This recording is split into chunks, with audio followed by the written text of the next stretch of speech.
The science of compassion is the vibratory technology that you may choose to become in your life. And it is in the becoming that you find your greatest joy, your highest levels of mastery. It is in the becoming whole within yourself that you may offer to those that you love and hold most dear your greatest gifts. How may you ever give to another if you've lost so much of yourself in the survival of life? What's left to give? There's a wonderful story in the Essene texts.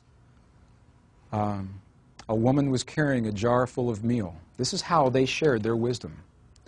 She was carrying a jar full of meal, and the bottom of the jar broke while she was some distance from her home, and she didn't know it. And she continued her journey home, and when she got home and set that jar down, it was empty. And when she went to feed her family, there was nothing there. You are that vessel. Your love, your compassion is the grain. And as you walk between the worlds, as you journey through the waking dream that we call life,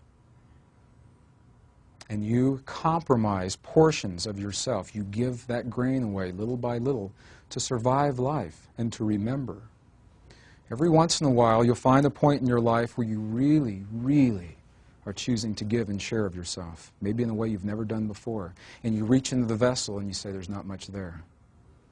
And that's when you know you found the right person that will love and support you and allow you to find those pieces of yourself again, pull them back together so that they may receive that which you're choosing to give in life. We work this way. Compassion is an opportunity. It's a science, it's a technology, it's our truest nature. We can call it all of those words. It's something that we become. And I believe that was the greatest message that was left by this reference being and others, as an opportunity for us to know ourselves in the fullest potential of what it means to be human. And nothing more and nothing less. And for this man's life and for that opportunity, I give thanks. You have asked, and our discussions now have led us to a point where I knew we would arrive sometime this afternoon. Because you're saying to me, and thank you for trusting enough to say to me in this room, you, everyone, how do we do this? How do you do these things? You said I live in a dream, and maybe I do. This is the waking dream that we call life. And in my dream, I believe in compassion, and I believe in the possibilities of human and what it means to be human in this world. And we're asking the same questions now that were asked 2,500 years ago. In closing, I'll share with you the way that the initiates then were answered, and I'll invite you to put your books down, place your feet flat on the floor, sit up in your chairs. Take a couple of deep breaths, deep yogic breaths.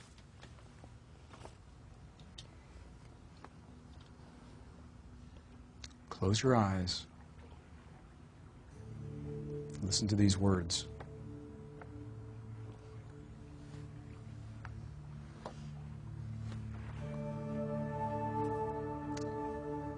As we ask of ourselves the same questions that were asked by those who have come before us, how do we do this in our lives? How is it that we bring peace to those that we love and hold most dear? The questions are the same, and I believe the answer is just as relevant now as it was 2,000 years ago. I'll invite you to listen to the words, feel them in your body. Feel what these words feel like as you hear them from my mouth to your body. To lift your eyes to heaven when the eyes of others are on the ground is not always easy. And to worship at the feet of angels when others worship fame and riches is not always easy. And perhaps the most difficult of all is to think the thoughts of angels and to do as angels do. His sons and daughters inherit the lands of their father. So we have inherited a land from our Father. And this land is not a field to be plowed. Rather, it is a place that lives within us, where we may build our holy temple. And even as a temple must be raised, stone by stone, so you will be given those stones for the building of your holy temple, that which you have inherited from your Father. And your holy temple can be built only with the ancient communions, those which are spoken, those which are thought, those which are lived. For if they are only spoken with the mouth, they are as dead. Your communions are a bridge between you and the angels, and like a bridge can be built only with patience. Just as the roots of the tree sink into the earth and are nourished, and the branches of the tree raise their arms to heaven, so you are like the trunk of the tree, with your roots deep in the breast of your earthly mother, and your soul ascending to the brightest stars of the Heavenly Father. And as the roots of the tree are the angels of the earthly mother, and the branches of the tree are the angels of the Heavenly Father, this is the sacred tree of life. And it is this tree which stands in the sea of eternity.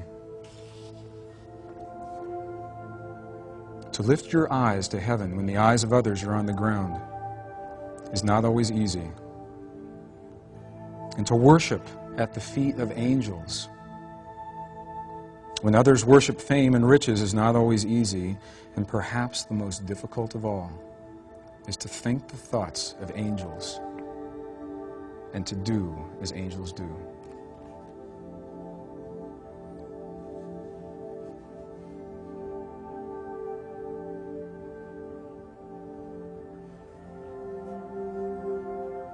And take one more deep breath. And exhale. Pull your tummy muscles in when you exhale. Anchor this moment.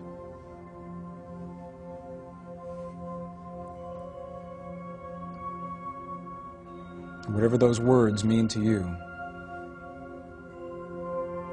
if they serve you in this moment, anchor them into your awareness.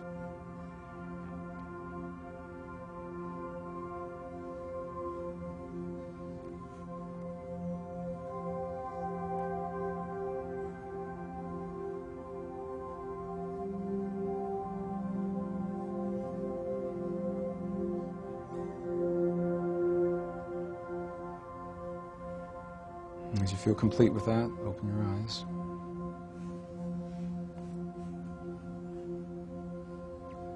Those words sound familiar at all? Powerful words.